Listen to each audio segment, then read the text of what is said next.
Goku Black. Time for a wardrobe change. What's wrong with my usual attire?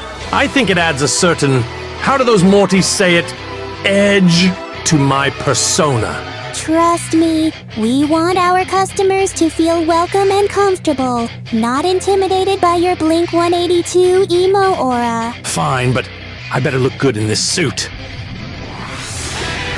There, much better. Now you look positively dashing, Goku Black. Well, I suppose it'll do, but I still prefer my usual attire. Some of us are born with style, my other self. Others have to work for it. Oh, please.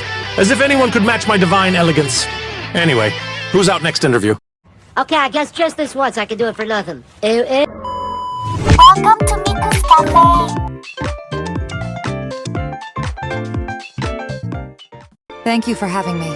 I'm honored to be here. Tifa Lockhart! Thank you for joining us today. We're so excited to learn more about you mortals and your backstory. Let's start with the basics. Can you tell us about your experience in being a bartender for 7th Heaven in Sector 7 slums of Midgar? Well, I wouldn't exactly call it business. But yes, I've been a bartender and a member of Avalanche for quite some time, fighting against Shinra's exploitation of the planet. Avalanche?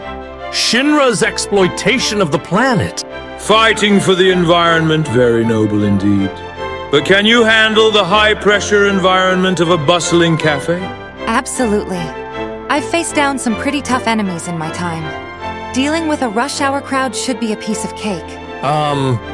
You're not gonna fight our customers.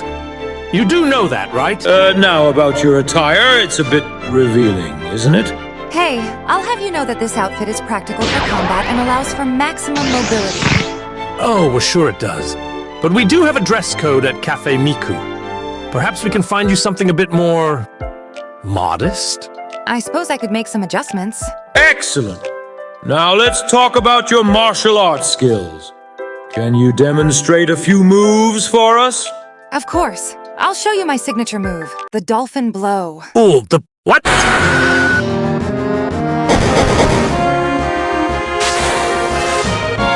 Quite the impressive display, Tifa. Dolphin blow.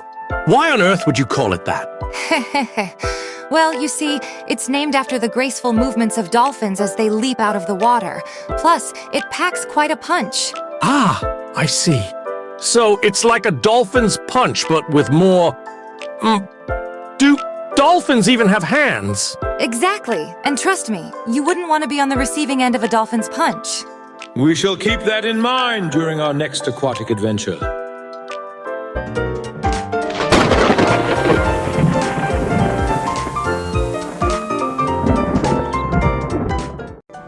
Welcome back to Miku's Cafe Inter-Review. Today we're going to be interviewing Tifa Lockhart from Final Fantasy VII Brain Arts. Now the reason why I bought this figure is because I really like this Tifa design out of all the figures I've seen of her. This one straight up came out from the classic, and Brain Arts has the right size, a 1/12 scale figure.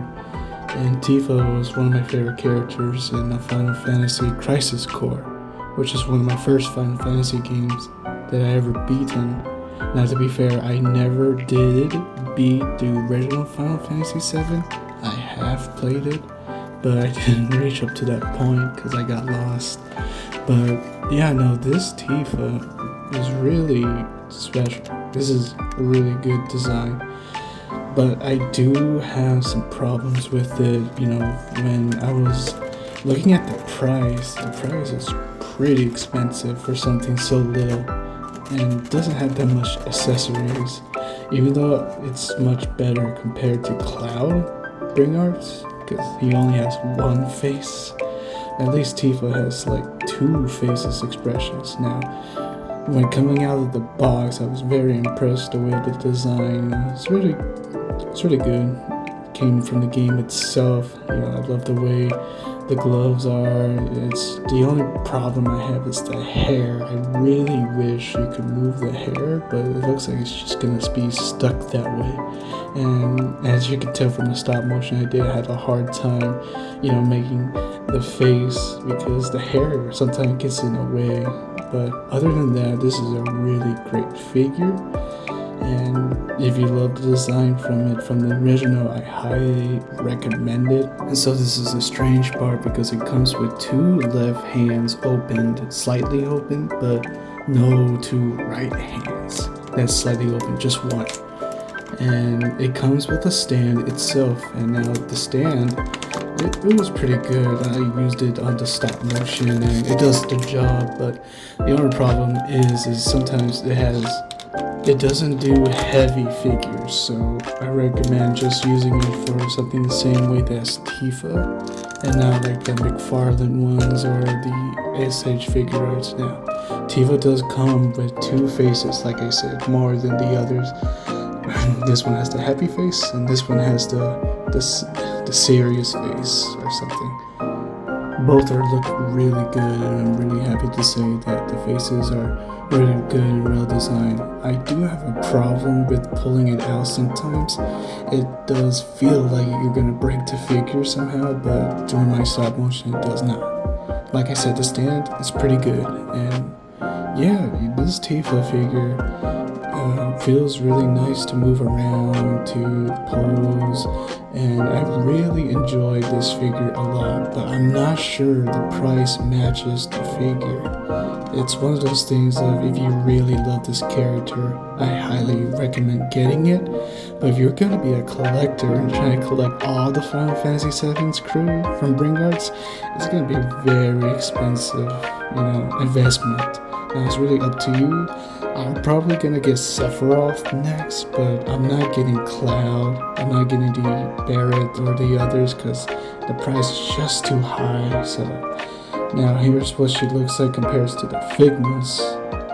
Like I said, the size of Tifa is just right. This is why I prefer the Bringarts instead of the standard ones. Now this is compared to her to the Black Series Star Wars, which is most of the 7 inches. And this is compared to her and the other figures such as SH Figure Arts, the Superstars, and the Nanodroid. Overall, I did enjoy stop motioning this figure, and I did enjoy the poses. And to give this a rating, I'll give it at least an 8 out of 10. The only problem is the hair and the price. But other than that, this figure is great. Now, let's go back to the skit. Well, Tifa, it's been a pleasure interviewing you. We'll be in touch soon regarding your application. Thank you so much for the opportunity. I can't wait to hear back from you. Before you go, Tifa, would you like to try our new signature dish? It's called the Divine Destruction Delight Donut. We take great pride in our culinary creations here at Miku's Cafe. Why on Xeno do you know how to bake? No. Wow, this is delicious. Oh no, I'm so sorry. I didn't mean to. It's quite all right, Tifa. Accidents happen. Though perhaps we should invest in some sturdier tables. Oh no, I'm so sorry. I didn't mean to. I really am sorry. I'll help clean this up. Well, Oops. Tifa, it seems our interview has come to an eventful end. Remind me again why we thought interviewing mortals was a good idea. I swear I'll come back. I gotta get my wallet to pay. Get off my cafe. I hate to see her leave, but love to see her go. Oh, shut it. Greetings, mortals. We are pleased to announce the launch of our Patreon, where you can support us in our quest to bring Café Miku to life. By becoming a Cafe regular patron for just $3 a month, you gain access to exclusive behind-the-scenes content and the opportunity to vote on future purchases for our stop-motion videos. And now, for our inaugural poll, we have an exciting showdown between 2 iconic figures, Satoru Gojo and 2B. Indeed, both revered for their stunning white hair and captivating looks, these figures represent the epitome of charm and elegance. So join our Patreon and vote to see a new video of stop-motion and AI voices of either 2B or Satoru Gojo. Like, comment, and subscribe. Thank you to our first Patreon member. It's Firefox.